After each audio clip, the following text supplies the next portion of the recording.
सभी विद्यार्थियों का बहुत बहुत सारा स्वागत है। खुश रहें, आबाद रहे, जिंदाबाद रहें। रात के 8 बज चुके हैं और मैं आपके बीच में हूँ। आज हम मुर्गियों के बारे में, कल हम पालन के बारे में पढ़ा, हमने उसके बारे का महत्व समझा, ठीक है ना, कई सारी चीज़ों के बारे में जाना।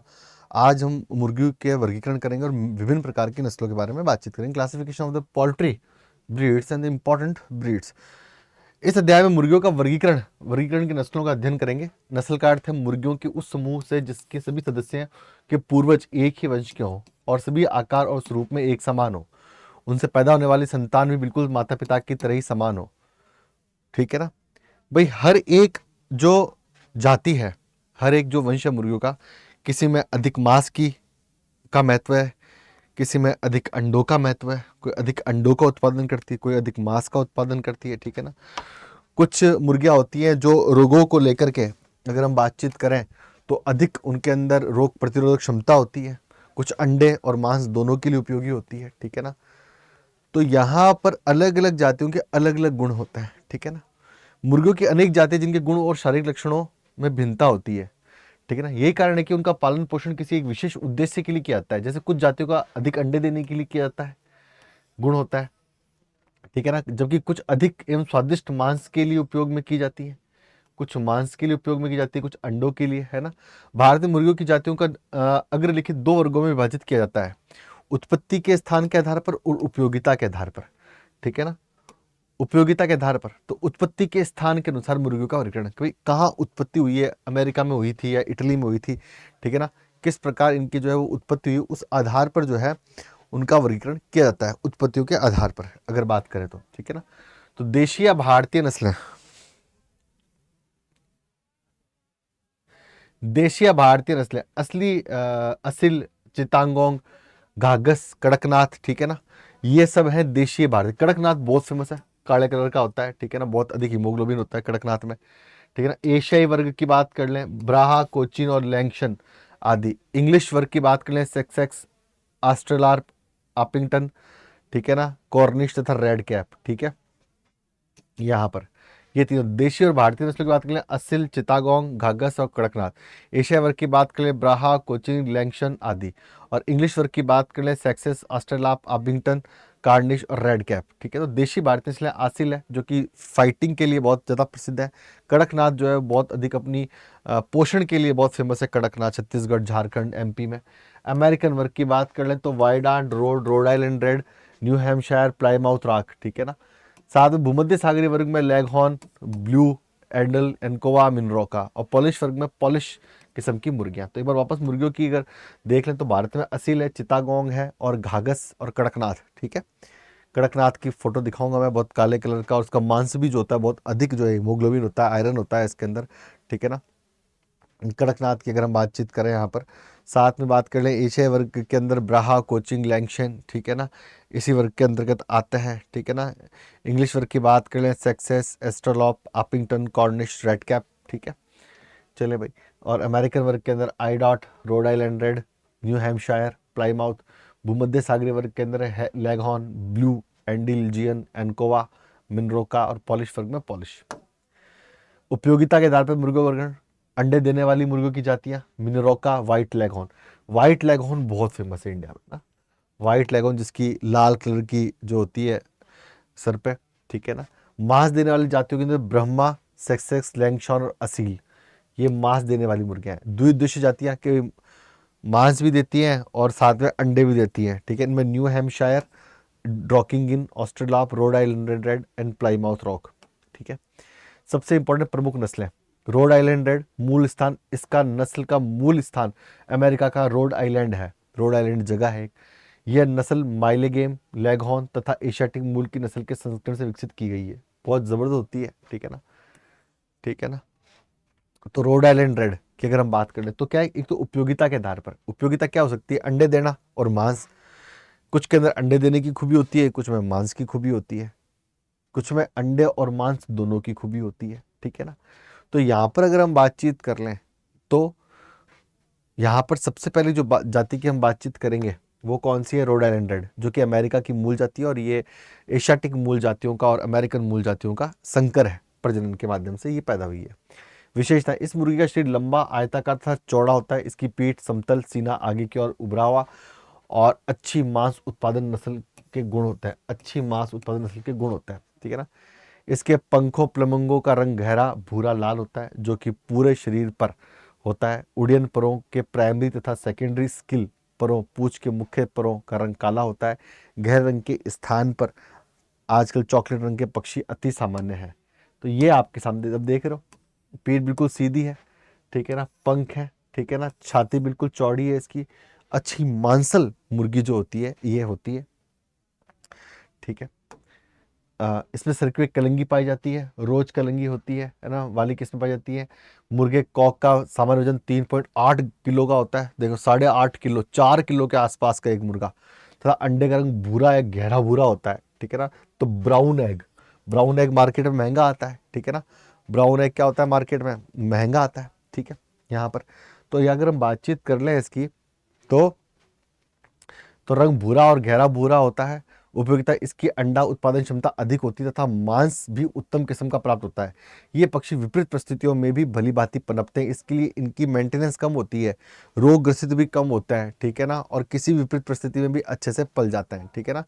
किसी भी विपरीत परिस्थिति में अच्छे से पल जाते हैं। तो यहाँ पर सबसे इंपॉर्टेंट बात जो है वो क्या है, अगर हम बातचीत कर लें, सबसे इंपॉर्टेंट बात जो है वो ये है कि यहाँ पर 8.5 से मतलब लगभग 3.5 से 4 किलो की मुर्गी है, ठीक है ना, मुर्गा है, ठीक है ना। मुर्गी जो है 3 किलोग्राम की, अच्छा खासा वजन, और साथ में अंडे भी देती है, बढ़िया। तो इसकी उपयोगिता क्या अधिक है, मतलब भाई कोई भी मुर्गी या मुर्गी पालन के अंदर उसी मुर्गी को पाला जाएगा जो लो मेंटेनेंस हो, कम बीमार पड़े, अधिक उत्पादन दे, चाहे वो मांस का हो चाहे वो अंडों का हो, ठीक है ना। व्हाइट लेगऑन सबसे अधिक फेमस यही है मुर्गी, है ना। ये मूल इटली की है। सन 1835 में ये नस्ल अमेरिका पहुंची और फिर इंग्लैंड और फिर भारत में 1920 में लगभग इसका नस्ल का आगमन हुआ। विशेषता, व्हाइट लेग हॉर्न मेडिटेरियन वर्ग क्लास की नस्लों में सबसे अच्छी नस्ल है। लेगहॉर्न नस्ल की 12 किस्में हैं, इनमें से व्हाइट लेगहॉर्न एक किस्म है। यह आकर्षक नस्ल की मुर्गी है, ठीक है ना। तो सबसे पहले कहाँ हुई है, इटली में। इटली से कहाँ गई है, अमेरिका पहुंची, अमेरिका से इंग्लैंड और फिर भारत में आ गई 1920 में, अंग्रेज लिया है इसको। बहुत ही शानदार नस्ल है ये, ठीक है ना। चले भाई, इस नस्ल में पक्षी छोटे आकार के, क्रियाशील, साफ सुथरे होते हैं। इसका सिर छोटा, इसकी कलंगी कॉम गलचर्म सुव्यवस्थित है। टांगे पंख रहित तथा पैर छोटे होते हैं। इसका रंग सफेद, चोंच टांगे पीली होती है। इसका शरीर ठोस होता है, पूंछ सदैव नीचे की तरफ झुकी रहती है। इसकी पीठ लंबी व छाती चौड़ी होती है। दिखाएंगे, देखो ये बहुत ही सुंदर मुर्गा और मुर्गी होती है, ठीक है। कोई खाते होंगे तो उनके मुंह में पानी आ रहा होगा मुर्गा और मुर्गी देख करके। चले भाई, ठीक है ना। तो स्वादिष्ट होती है ये भी, ठीक है ना, और अंडे भी अच्छे देती है, ठीक है, मांस के लिए उपयोग आती है। सफेद लेगहॉर्न अंडा देने वाली एक अच्छी किस्म है। ये नस्ल एक वर्ष में 240 अंडे दे देती है ना, 240 अंडे दे देती है। इस नस्ल के कई प्रभेद स्ट्रिंस विकसित कर ली गई जिसका अंडा उत्पादन 300 से भी अधिक है, ठीक है ना। लेकिन यह नस्ल मांस के लिए उपयोगी नहीं है। ये मुर्गियां 5 से 6 माह की उम्र पर अंडा देना प्रारंभ करती है। तो ये अंडे के लिए फेमस है। प्रश्न आ सकता है, white leg horn, white leg horn, white leg horn अंडे के लिए प्रसिद्ध है। 300 से अधिक अंडे तक ये दे देती है, क्या 300 से भी अधिक अंडे जो है वो ये आपको दे देती है भाई, ठीक है ना। तो और क्या चाहिए भाई, मुर्गी पालन के अंदर कम पैसे में अधिक उत्पादन हो जाए, मुर्गियों को कम रोग हो, उत्पादन अधिक हो, तो वही बिजनेस सस्टेनेबल होगा। जो भी मुर्गी पालन कर रहा है वो कमाई के लिए कर रहा है, ठीक है ना। और कमाई भी क्या होगी उसमें, फिर अच्छी होगी। सबसे इंपॉर्टेंट बात तो क्या है, यही है, ठीक है। आगे चलते हैं, नेक्स्ट, रेड कॉर्निस। रेड कॉर्निस के बारे में कहते हैं, ये नस्ल आसिल व मलाया तथा इंग्लिश लड़ाकू नस्लों के संकरण से इंग्लैंड में विकसित की गई, है ना। तो इसमें आसिल को मिला दिया गया, इसका जेनेटिक है। मलाया और इंग्लिश लड़ाकू किस्मों को मिलाकर के इंग्लैंड में विकसित की गई रेड कॉर्निस। इसमें भारतीय आसिल का भी जो है वो जेनेटिक है। संकर जातियां हैं, जैसे कई सारी रेड ऑस्टिन वगैरह आती हैं, जर्सी गाय वगैरह आती हैं, संकर है, वैसे संकर है। इस नस्ल की मुर्गियों के कंधे दूर होते हैं तथा सीमा चौड़ा तथा भराव होता है। इनकी कलंगी मटर की किस्म की होती है। इसकी त्वचा रंग पीला होता है, ठीक है ना, पीला होता है। इस प्रकार की मुर्गी होती है रेड कॉर्निस, ठीक है ना। कलंगी नहीं होती, बहुत छोटी कलंगी है, ठीक है, रेड कॉर्निस। अंडों की बजाय मांस ज्यादा प्राप्त होता है। मांस स्वादिष्ट होने के कारण सभी जगह ये नस्ल मांस के लिए पाली जाती है। भारत में देसी नस्लों में इसका संकरण कराया जाता है, देसी नस्लों से इसका संकर कराया जाता है, ठीक है ना। रेड कॉर्निस का उपयोग जो है वो देसी नस्लों से संकर कराने में किया जाता है, ठीक। ठीक है ना। चले भाई, प्लाईमाउथ रॉक अगर इसकी बात कर ले तो यहाँ पर तो अंडों की बजाय मांस ज्यादा प्राप्त होता था, मांस स्वादिष्ट होने के कारण, है ना, तो मांस के लिए उपयोग है। व्हाइट लेग हॉर्न का उपयोग जो है वो केवल अंडों के लिए, साथ में रोड आइलैंड का उपयोग अंडे और मांस दोनों के लिए, और कॉर्निस जो है रेड कॉर्निस, उसका उपयोग केवल और केवल जो है वो मांस के लिए किया जाता है। प्लाईमाउथ रॉक की बात कर ले, इस नस्ल का मूल स्थान अमेरिका है। विशेषता, ये मुर्गियां आकार में बड़ी होती है, इनका शरीर अधिक चौड़ा और कम लंबा होता है, इसकी चमड़ी तथा टांगे पीली होती है, ठीक है ना। तो ये मुर्गियां क्या आकार में बड़ी होती है, ठीक है ना, आकार में क्या होती है, बड़ी होती है। इनका शरीर अधिक चौड़ा और कम लंबा होता है। क्या होता है, अधिक चौड़ा और कम लंबा होता है, अधिक चौड़ा और कम लंबा होता है। इसकी चमड़ी तथा टांगे पीली होती है। चमड़ी और टांगे कैसे होती हैं, इसकी पीली होती है, ठीक है ना। इसकी कलंगी बड़ी सिंगल कॉम्ब होती है और शरीर के रंग विन्यास के अनुसार। तो इस नस्ल की मूल स्थान का है अमेरिका है, ठीक है ना। मुर्गियां आकार में क्या होती है, बड़ी होती हैं, इनका जो चौड़ा और कम लंबा होता है, इसकी चमड़ी और टांगे पीली होती हैं, इनका शरीर अधिक चौड़ा होता है, ठीक है। यहाँ बात कर लें, ये देखो आप, है ना, इस आधार पर इसकी 7 किस्में, इसकी धारीदार तथा सफेद किस्म अधिक प्रचलित है। मादा मुर्गियों के टखनों पर प्राय काले धब्बे होता है, ठीक है ना। प्लाईमाउथ रॉक मुर्गी तितर जैसी दिखती है, देखो आप, तितर की पंख कैसे होते हैं। इस नस्ल पर उत्तम कोटि का मांस व्यापारिक दृष्टि से उपयोगी है। इस नस्ल की अंडा उत्पादन क्षमता सामान्य होती है। ये 4.5 किलो के आसपास से लेकर 3.5 किलो, मतलब 4.25 से 3.25 किलो के आसपास जो होता है इसका वजन होता है। मांस उत्पादन के लिए ये जो है वो बहुत उपयोगी है। प्लाईमाउथ रॉक अमेरिकन नस्ल है। तो देख लो, रोड आइलैंड की बात कर ले मांस के लिए, अंडों के लिए। व्हाइट लेगॉन की बात कर ले, अंडों के लिए। रेड कॉर्निस की बात कर ले, मांस के लिए। साथ में प्लाईमाउथ रॉक की बात कर ले, मांस के लिए, ठीक है ना। तो अभी तक केवल व्हाइट लेगहॉर्न ही अंडों के लिए है। अब अंडे की संरचना तो प्रमुख रूप से ये अपन ने देखी, रेड कॉर्निस मांस के लिए देखी अपन ने, नहीं क्या कहते हैं, प्लाईमाउथ रॉक मांस के लिए देखी, रेड कॉर्निस मांस के लिए देखी अपन ने, व्हाइट लेगहॉर्न अंडों के लिए देखी। लगभग 300 अंडे दे देती है, अंडे 300 अंडों तक ये दे देती है। कितने, 300 अंडों तक ये दे देती है। नेक्स्ट की बात कर ले तो आपके जो है ये मांस के लिए, मांस और अंडों दोनों के लिए होती है आपके रोड आइलैंड, ठीक है ना। रोड आइलैंड मांस और अंडों दोनों के लिए जो है ये होती है भाई, ठीक है। सबसे इंपॉर्टेंट है ये, ठीक है। चलें भाई, आगे बात करते हैं अंडे की संरचना के बारे में। अंडे की संरचना के बारे में बातचीत करनी चाहिए। यहाँ पर अंडे की संरचना की आंतरिक संरचना दे रखी है। अंडे का कवच है, ठीक है ना, योक है, ठीक है। तो हम बात करते हैं अंडे की संरचना के बारे में, ठीक है ना। संरचना, संरचना मुर्गी के अंडे का पोषक महत्व जानने के लिए अति आवश्यक है कि अंडे की आंतरिक संरचना के बारे में जाना जाए। होता क्या, अपन तो फोड़ देता है, आमलेट बन गया, और या फिर अंडे उबाल के खा लिए, या भुर्जी बना ली, या अंडे की सब्जी बना ली, लेकिन इसमें होता क्या कुछ है, ठीक है ना। तभी इसके बारे में पूरी जानकारी। कवच, सबसे पहले ये अंडे का बाह्य कवच जो व्हाइट कलर का होता है, दिखता है आपको, व्हाइट कलर का बाह्य कवच होता है, जिसमें व्हाइट भी हो सकता है, भूरा भी हो सकता है, गहरा भूरा भी हो सकता है, हल्का भूरा भी हो सकता है, मुर्गी की नस्ल के आधार पर होता है ये, ठीक है ना। ये अंडे का बाह्य कवच होता है, इसके जिसे आमतौर पर छिलका भी कहा जाता है। इसका रंग मुर्गी के नस्ल के अनुसार सफेद या भूरा हो सकता है।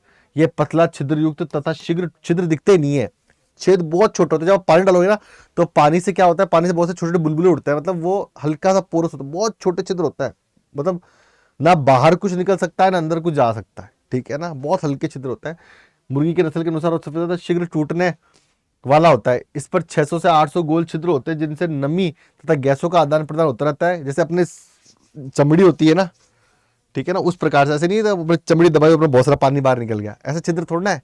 या अपन पानी यहाँ रख रहे हो तो अंदर चला गया, बहुत महीन छिद्र होता है, और एक कंट्रोल मात्रा के अंदर ही जो है वो गैसों का आदान प्रदान और फ्लूइड्स का आदान प्रदान होता है, ठीक है ना। जैसे अपनी त्वचा होती है, गोल छिद्र होता है, इनमें नमी और गैसों का आदान प्रदान होता है। कवच में भारात्मक दृष्टि से 94% कैल्शियम कार्बोनेट होता है। इसका प्रमुख कार्य अंडों के आंतरिक भाग की सुरक्षा करना। तो कैल्शियम कार्बोनेट का बना होता है। ये जो व्हाइट जो पार्ट होता है अंडे का, वो 94% किसका बना होता है, कैल्शियम कार्बोनेट का बना होता है। किसका बना होता है, यहाँ पर कैल्शियम कार्बोनेट जो है उसका बना हुआ होता है ये, ठीक है। कैल्शियम कार्बोनेट का बना होता है 94% पार्ट। ओके, चलो भाई, अगला पार्ट है कवच या बाह्य आवरण। कौन कौन से पार्ट होते हैं, कवच या बाह्य आवरण। कवच या बाह्य झिल्ली, अंतक झिल्ली, रंध्र, वायुकोश, चलेजा, पतली सफेद बाह्य तल, गाढ़ी सफेद बाह्य तल, पतली सफेद अंतः तल, ठीक है, नाम देख लो एक बार, फिर एक एक बताता हूँ। चलाजी स्तर, पित्तिका झिल्ली, जन्नत चित्तिका, केंद्र पेंडर, लेटरबा गिरवा, गहरा पीला अंडपीत, हल्का सफेद अंडपीत और लेटरबा। ठीक है ना, तो ये यहाँ पर जो है नंबर दे रखे हैं। ठीक है ना, ये यहाँ पर इनका दे रखा है, ये कौन सी चीज क्या है। ठीक है, सबसे इंपॉर्टेंट ये है। तो एक एक पढ़ेंगे अपन। सबसे पहले अपन जो है वो पढ़ेंगे कवच झिल्ली। कवच झिल्ली की अगर बात कर लें तो सबसे ऊपर तो क्या है, अगर हम बातचीत करें, सबसे ऊपर जो मैं रेड कलर में आपको इंगित कर रहा हूं, सबसे ऊपर जो रेड कलर में मैं दिखा रहा हूं आपको,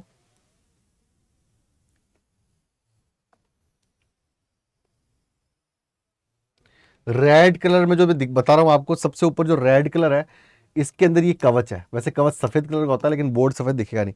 इस कवच के नीचे होती है झिल्ली, पतली सी झिल्ली, है ना, पतली सी झिल्ली होती है यहां पर इसके नीचे। ठीक है, झिल्ली के बारे में बात करते हैं। सबसे कवच झिल्ली, शेल मेम्ब्रेन, कवच के अंदर की और दो, आपके पास जब अंडा छीलते हो ना तो पतली सी झिल्ली निकलती है एक। जब ढंग से कई बार अंडा नहीं उबलता या फिर अंडा फ्रेश होता है तो झिल्ली एकदम से अलग हो जाती है। नहीं तो झिल्ली अंडे की चिपक जाए, हल्की पीली पीली सी, मतलब हल्की सी दिखेगी आपको झिल्ली, बहुत गहरा पीला नहीं, बहुत हल्का सा स्टफ लिया हुआ। ठीक है ना, अंडे की क्वालिटी पर निर्भर करता है कि झिल्ली कैसे होगी, है ना।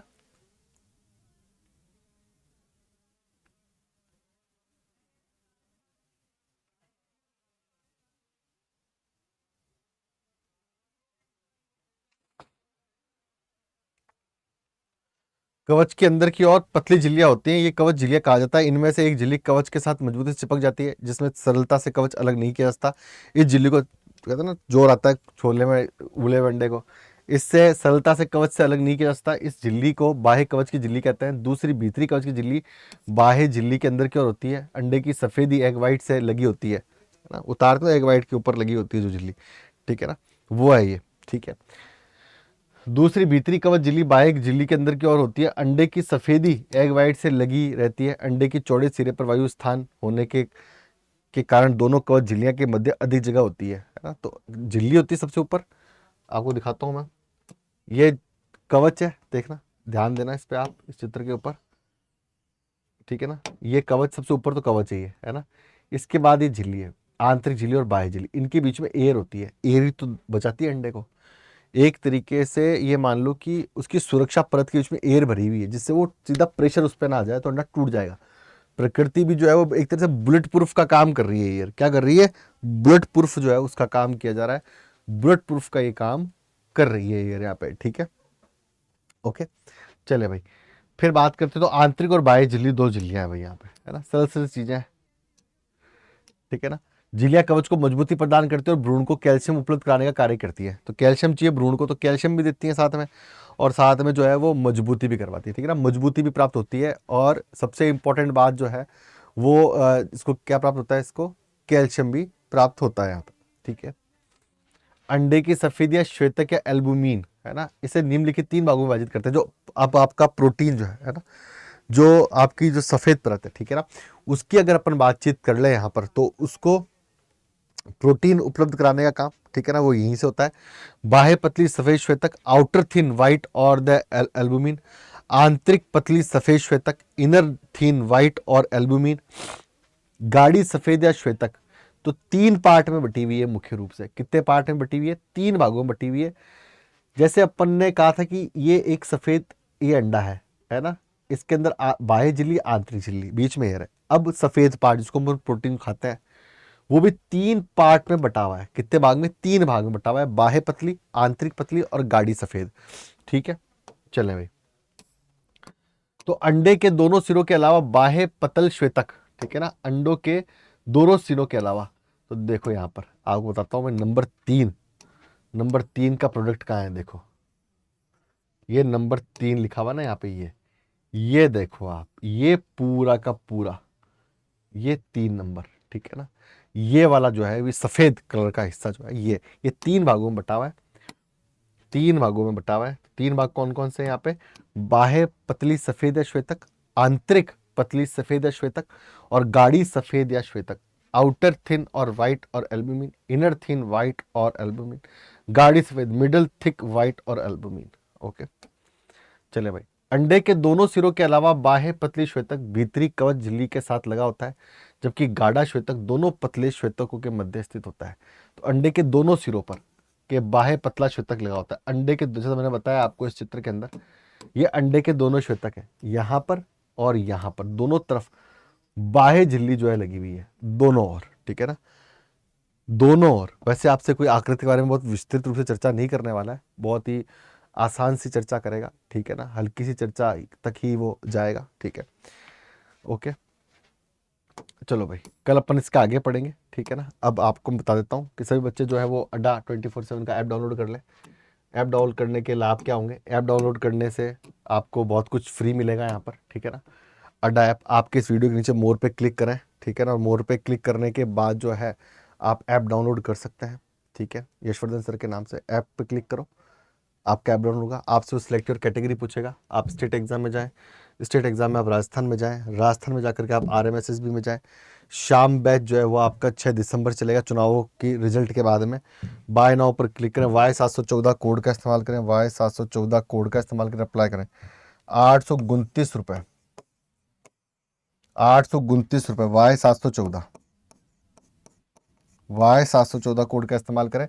इसमें 300 प्लस घंटे की लाइव प्लस रिकॉर्डेड क्लासेस मिलेंगी, पार्ट ए और पार्ट बी, राजस्थान जीके और मैं पशुपालन, ठीक है ना, ये मिलेगा। PDF आपको मिल जाएंगे, नोट्स आपको मिल जाएंगे, PDF मिल गया, नोट्स मिल गया, वीकली टेस्ट आपको करवा दिए जाएंगे, वीकली टेस्ट MCQ करवाएंगे आपको हर वीक, शॉर्ट नोट्स आपको करवाए जाएंगे, शॉर्ट नोट्स आपको करवाए जाएंगे, रिवीजन आपको करवाया जाएगा, ठीक है ना। ये सब आपको इस बैच के अंदर सुविधाएं मिलेंगी, ठीक है। तो आज ही अपने बैच को एनरोल करो। और राजस्थान चुनाव हो चुके हैं, शांतिपूर्ण हुए होंगे, आपने अपने मताधिकार का उपयोग किया होगा। जल्दी नया राज आएगा, जैसा राज वैसा काज, ठीक है ना। तो नया राज आएगा, चाहे वो किसी भी पार्टी का है, राज तो राज होता है, ठीक है ना। तो जनता को राज का सहयोग करना चाहिए और राज को जनता का सहयोग करना चाहिए, तो मिली जुली प्रक्रियाओं का ये पार्ट है। तो खुश रहें, आबाद है, जिंदाबाद रहें। कल मैं फिर मिलूंगा, ठीक है ना। कल तो संडे है, तो सोमवार को मिलेंगे। धन्यवाद।